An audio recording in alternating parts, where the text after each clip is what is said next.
Okay, so I'm here with Myron Dueck. He's an education consultant and acting vice principal of Summerland Secondary School in Summerland, British Columbia. And he's also the author of the ASCD book, Grading Smarter, Not Harder. And he's also featured in the ASCD videos, Smarter Assessment in the Secondary Classroom and the Ask Them series, which I had the pleasure of working on with him. So hey, Myron, how you doing? Good, Ken. It's a pleasure to be working together again. A little more distant. It is, yeah, from a distance. So you just wrote an article for the September issue of EL called "Stepping Up the Grading Environment," and you're reflecting on grading and assessment policies and how we can make those policies more empowering and accessible to students. So one of the things you talk about is giving students the chance to tell their stories. So how do we tell students that their story matters, and how can grading policies demonstrate that we consider the whole student important? Yeah, well, Ken, the reason I chose to focus on the environment is actually some really interesting research I had bumped into around the expectations of environment, and we all have this. Like, if you're looking forward this evening to heading out to one of your favorite restaurants, why are you looking forward to that? Because you have an expectation of that environment based on past experiences. And it turns out that all of us have those from our schooling experience. And I think maybe one of the Achilles heels of educators, and this certainly applies to me, is that generally speaking, I had a positive school experience. So I gravitate back to schools. I think schools are great, whether it's the hallways, the gymnasiums, the theaters, it's all wonderful.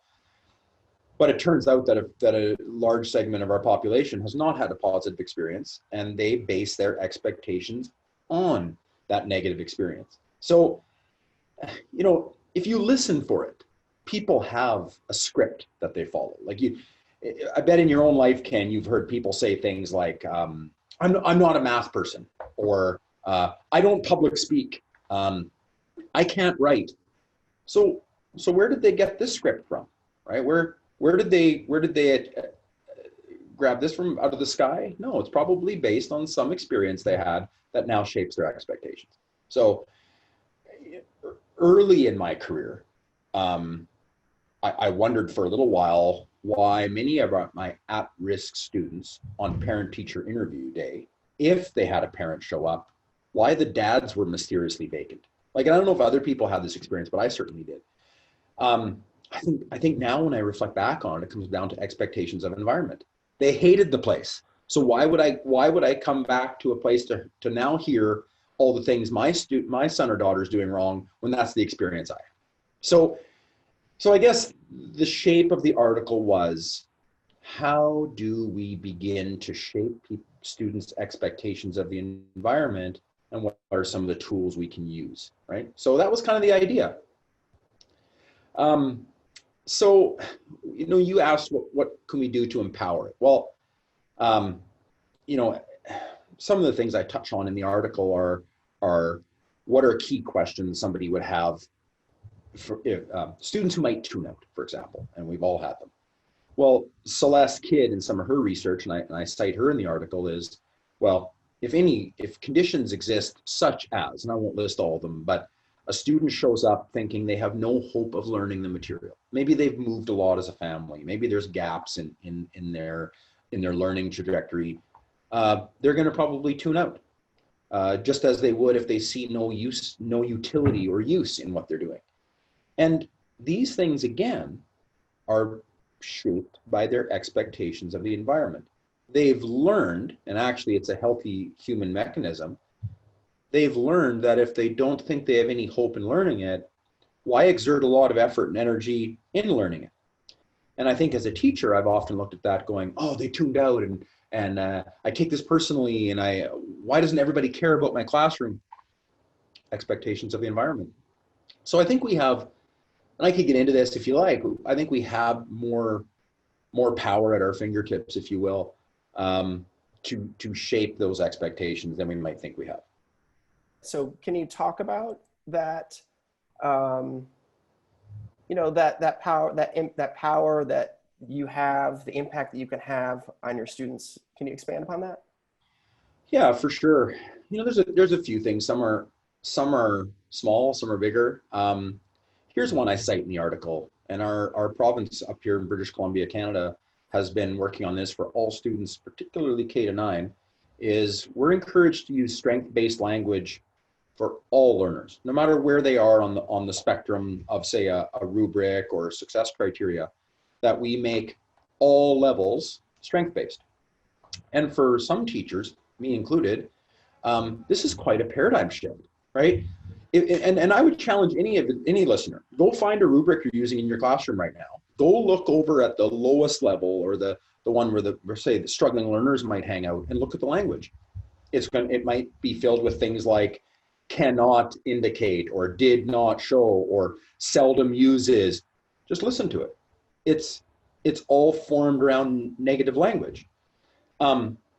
Whereas in what we call the real world, if I'm teaching my daughter Sloan to ride a bike, which I did, I don't run behind her. Like in the very beginning of her learning, I don't run behind her shouting out all the things she's doing wrong. Oh, you're not got the right balance, Sloan. You're kind of leaning this way. I bet you're going to crash. That part of the article. I don't think that would really work all that well. What do? We encourage. We say, yeah, you're starting to get it. Yeah, right there. That's when you lift your foot, put it on the pedal, and that actually encourages someone who's at the beginning of learning to keep going. So that's something that I encourage people to explore, and thankfully there's more and more resources out there. How about getting students to co-create some of the learning targets in your classroom? And for me, this would be like blasphemy. Like, no, I set the learning outcomes, and no, you can still do that. What I talk about in the book coming up that I have coming out with ASCD, which we'll talk about later, and some of these things is this article is how do we put students more in the driver's seat? So let's just imagine, for an example, you took a unit that's been going for a week and a half, 2 weeks. What if there was some space in that unit to say, okay, do you have a learning outcome you'd like to pursue in the same flavor or the same direction of what we've been doing? It doesn't mean throwing it wide open for students to go willy-nilly and do whatever they want. But in my book, for instance, I cite 2 science teachers in our district who take a unit, but then right near the end, they say, okay, to students, is there something you'd like to explore deeper? Do you want to go further with something? And maybe it's a chemistry unit, and the student says, well, I'd like to talk about the chemical reactions going on in the degradation of the Great Barrier Reef or something like this. Then go there, then do that. And I think we can do that for all students, to begin to just put them at the driver's seat a little bit more, to just have a little more power and a little more voice in the whole scene. So those are just a few ideas. Student self-reporting. How long has John Hattie's research been out there now on the fact that students are remarkably accurate in predicting their own success and remarkably accurate in suggesting how they're doing? Why don't we ask them a little more often? And that, Ken, you'll recall, was the focus of our video series, right? Asking. Yeah, exactly. So in this era of COVID-19, teachers and students, are trying to adapt to a remote learning environment. Can you talk about some ways that teachers can adapt their grading and assessment policies for distance learning? Absolutely. Like, I cite a Minnesota teacher in the article who we were doing this remote learning PD event for some teachers there, and she said, my colleagues and I we were just talking. We can't use our regular multiple choice tests because kids just Google the answers. I think, Ken, that COVID has really, I'd say, put under the microscope issues around our grading and assessment practices that were there long before COVID, but have, like I say, been magnified. So if your learning intentions in your classroom have typically revolved around verbs such as memorize, define, recite, I think those teachers really struggled when students went into remote environments, because they couldn't control the environment anymore. Like in their classroom, like, put all your phones away, no open book test, nothing like that. Now here's your test. And some of that might be pretty fact-based and kind of trivial pursuit style tests. And there's a place for that. Don't get me wrong. There's a place for understanding content and knowing content, for sure. But it's more around, for me, what you're going to do with that content knowledge. So you should, let's just use the planets, for example. You know, you should probably be somewhat familiar with terms like Mercury, Venus, Earth, Mars, and you should be familiar with orbits and what's meant by atmosphere, and why does Venus have an incredibly dense one and us less so, and some planets none whatsoever. But what are you going to do with that information? I think our global education scene has shifted from, who cares if you really know the order of the planets or the exact density of Venus's atmosphere? A better question might be, so could you consider a model for how humans might design a living environment on another planet? Now, what's the verb there? Design, or model, or create. If you were doing those kinds of assignments or questions in a remote or COVID environment, it's a heck of a lot more difficult for students to copy off one another, because you've shifted the verbiage. And this is what I've called in a number of sessions I've run with teachers now, same question, different responses. And there's lots of examples out there. Like a teacher in Wisconsin said, asked her middle school science students, and when they were looking at the next generation science standards, calculate your own personal water usage this week. Interesting. Calculate your own personal water usage for the week. Well, that's going to be awfully difficult to copy off your friend. So the same question goes out to all students, but the responses will be different, you know? And I think that's one big shift. I think we've just thrown the door open, Ken, to parents right now. Like, parents became the front row. Parents moved to the front row of education during COVID, right? Like, and there were plenty of things online about this that were awfully funny. Like, I don't know if anybody's seen I think it was a Spanish mother in her car videoing herself going off about home learning. Like, I think she was 3 days in and ready to lose it. Probably inappropriate in some way, but there's a meme that was out there about certainly an elderly person, and it said, "This is Sue. She's 31 years old, 4 days into homeschooling her kids." You know, it's a picture of a very elderly person. I mean, enough went around online that it became obvious parents were struggling. So what do we do with this? Parents, I think, are going to have a whole lot better idea about what a learning standard might be. They have a whole lot better idea of either the absence of a clear outcome for their student, or a really clear one. Like, they're like, well, what's my daughter supposed to be learning here? And I think I'll give you an example of an incredible effort by a teacher in my own district here. Her name was Kelsey, and she was teaching a kindergarten class. As part of the assignment she sent home around, I think it's called Story. Oh, it's the name escapes me, but it's a storyboard or something like this. She said, in the instructions, she said to parents, make sure you let go. Make sure you have the writing be something that is coming from the student, or after the student's imagination. And she said to parents, I understand your first inclination might be to dive in and make it perfect. Don't do that. This is about exploring. This is about making mistakes. This is about the messiness of learning. And I thought, what a fantastic opportunity to educate parents on the purpose of an assignment or the purpose of an activity. So those are some things I really see shifting. The verbs, how we get parents involved. And I think the door has been kicked in good and proper on the grading language we're using. For example, teachers that have been still, especially at high school and middle school, based on percentage reporting, you know, you're 87% in this.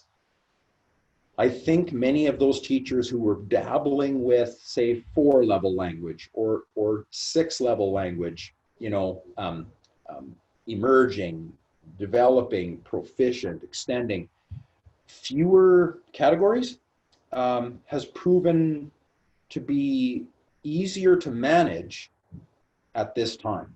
And you'll see in the article, I use MIT as an example where they have two. For any student new to MIT will either be pass or no record in their transcript. It's one of those two. So like two levels and one didn't really count, you know. but high schools are still like high school teachers around the world are still struggling with, well, how would I let go of percentage grading? Well, can you tell the difference between an 87 and an 88? I doubt it. Right. And I think your no, MIT example points to the fact that, you know, teachers might say, well, I'm training students for college or the next level. But the MIT example seems to point out that that might not be the case. No, well, and that's exactly it. Again, two levels. Then in your second semester, they begin to shift you to a ABC or no record at all. And you know, Ken, on their website, they're abundantly clear in the registrar's office website why they are doing it. And they say this is to ease your transition to MIT. So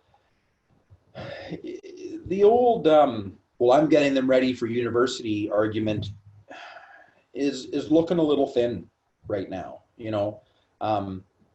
Not to mention, and I think I mentioned it in the article, universities that now have as their very admissions process a video upload or a personal profile element, like tell us who you are as a person, tell us struggles you've had in your learning and how did that help you grow. It's not the university scene that I went to, you know, and I think as educators we often, again, expectations of the environment. If my expectations of the university environment were the ones I lived through, then I'm going to be thinking that's what I'll get my students ready for. But I believe the university environments are changing also, and we probably have a bit of shifting to do in our schools. One of the things you're getting at in the article is that, you know, these are good practices, good grading and assessment practices, and you know, the situation that we're in now with remote learning has sort of exposed some weaknesses to how grading and assessment is done, and that, you know, whether you're remote or not, these are practices that are going to help, you know, engage and empower students. Yeah, and you know, and I literally, and I want to go back to the high school examples, because elementary have been using, say, the example of fewer categories in reporting for a long time. But there was a teacher I was working with personally. His name was Marcus Blair, and I mentioned him in the article. He, right before COVID broke out, we did a series of a couple of PD events at his school around how we might shift to a fewer categories in a scale. And he was dabbling with it before COVID hit. Then once COVID hit, he shifted his entire history, his grade 12 history class to that scale. And now that we're back, he said, I'm never going back. Like, this was so valuable at that time, but I think he needed that, I'm going to say he probably needed that shove, you know, and you know, Winston Churchill, I believe, said it, never let a good crisis go to waste. I'm not making light of COVID, let's be clear, but we do learn something through crisis. We do learn things through difficulty. And I think teachers are going through that phase right now, and have been for the last few months. Let's talk about assessment a little bit, and tell me about how you sort of changed what you think assessment is useful for, or your philosophy about what assessment is. Well, I'd say, you know, for the first 15 years of my now 23 years in education, I'd say I simply equated assessment with testing. Okay. And if you ask people, so what define assessment or what is assessment, most of them would have a framework that revolves something around testing, evaluation. What do you know? What don't you know? I need to determine this. I really lean on some research out there. Bork and Bork are a good example, I believe, at UCLA, around the fact that assessment as a tool for learning has been largely ignored. And you know, if if you're making a crust with grandma and grandma turns to you and says, you know, see how that's flaking? You didn't use enough lard in that crust. That's what's going on. She's assessing right there. But the whole purpose of her assessment is to have you learn to do a better pie crust. It's not about a score. It's not about a grade. It's not about any of those things. It's about learning. And I know there's a place, Ken, for us to put data into grade books and to determine student scores. I know that. But I think what MIT is kind of figuring out about their first year, you know, their freshman grading structure, is that you can learn a lot through the process of assessing. And once again, if you go to their website, they're going to say, you know, we're still going to send letter grades to the registrar's office for advising purposes only. Somebody sits down and says, so how's this going for you? And what do you understand about your grades? And what do you think about this direction that you said, I want to go into astronomy? Well, here's what you're probably going to have to do in physics. You're going to have to dig in a little harder and dig in a little deeper and change maybe some of your study techniques. The assessment is done for the purpose of learning. None of their assessment is for the transcript. And that's, I think, a shift that we're still in the process of making.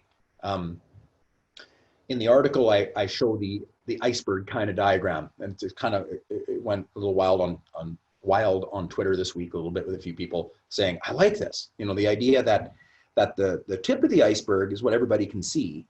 It's below the iceberg that people can't. And what's occurring down there?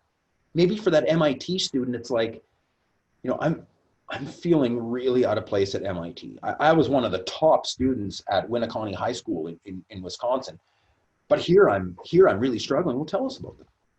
And in our school, we're just asking students to point out what's below the surface. Tell us about an aha moment you had. Tell us about a turning point in your learning.